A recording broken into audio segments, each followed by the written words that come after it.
Hey guys, it's me again. So, been wanting to talk about the El Paso shooting. Um, by now, I'm pretty sure half of everyone on YouTube has heard about it.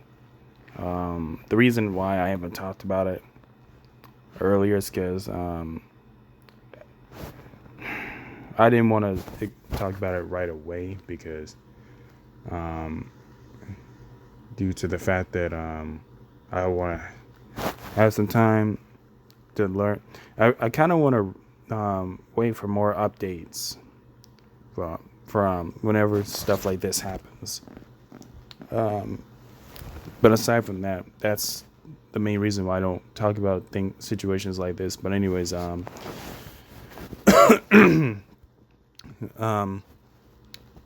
basically, a man in Texas went to a store looking for Mexicans to kill, and before he could come back, and shot 22 people dead and 24 people were injured. Yeah. He was identified as Patrick Curcius. I don't really care about him anyway. That's the thing. I don't really care too much about these mass shooters. But anyways, I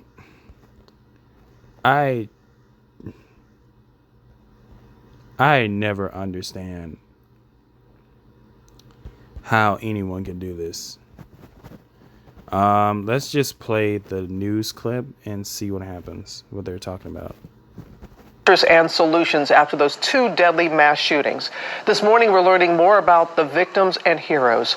And now a plea from those who lost loved ones. Marcus Moore is in El Paso, starting us off with the latest. Good morning, Marcus.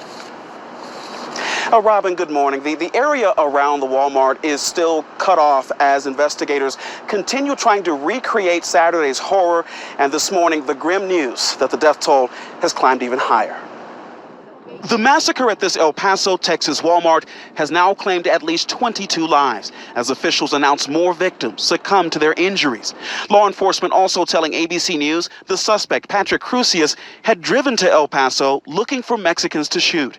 He initially entered the store unarmed because he was hungry.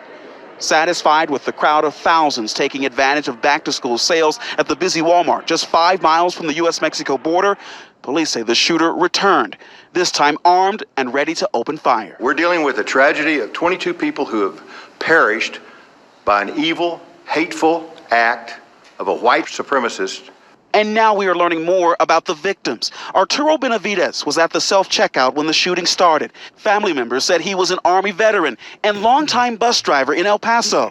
David Johnson died protecting his wife and 9-year-old granddaughter. According to his family, he shielded them. The Secretary of Foreign Affairs in Mexico confirming 8 of those victims are from Mexico. Our David Muir meeting one of the survivors who talks of the haunting images of seeing his 15-year-old nephew being shot and killed right in front of him and coming face to face with the alleged gunman. And he didn't say a word? No, he didn't talk at all. You could see it in his face. His intentions. The El Paso incident is now the 7th deadliest mass shooting in the nation's history. And this morning is the root of fear among some we met in El Paso, including Alvaro Mena. His 78-year-old father, Juan Velasquez, died Monday. Let's do something about this. I mean, it's happening everywhere. You're not safe anywhere. We're afraid to go out to Walmart. We're afraid to go out to the street because we feel like we're being hunted. I mean, because our color, our skin color.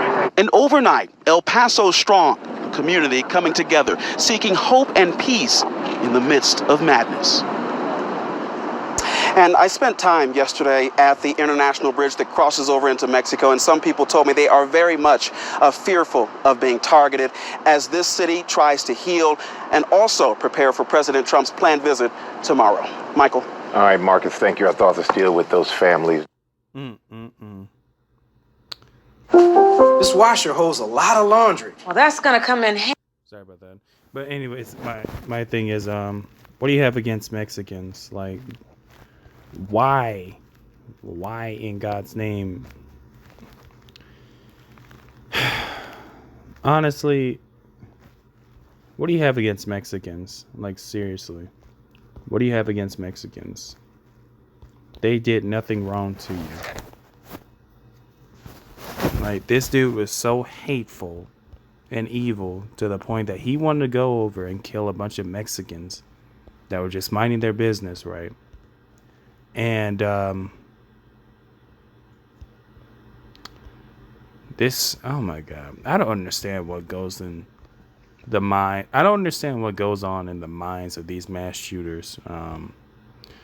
I did hear about the Ohio shooting. I didn't get a chance to talk about that right away, but I probably would have. I'm if at honestly, I would have the chance.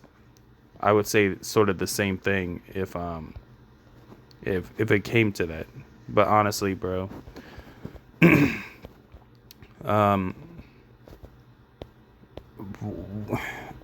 it's just so much ignorance and hatred in this country. Like, the United States is always filled with some sick son of a bitch that has a lot of anger and hatred towards someone because of their ethnicity or skin color.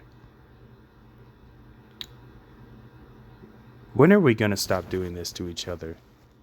When are we going to stop doing this to each other? That's the very first thing I have to ask.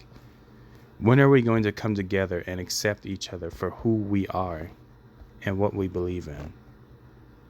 Honestly, I'm not surprised with these mass shootings anymore, but at the same time, I'm kind of getting sick of them. I'm not saying we should ban guns or anything like that. We just need to keep guns away from crazy people like this. But let me know what you guys think in the comment section below. I would rant about this like very long, but I think my phone's about to go dead, so yeah. But let me know what you guys think about in the comment section below, and I hope this scumbag rots in prison. Yep. With that being said, have a wonderful Tuesday. In the meantime, I'm out.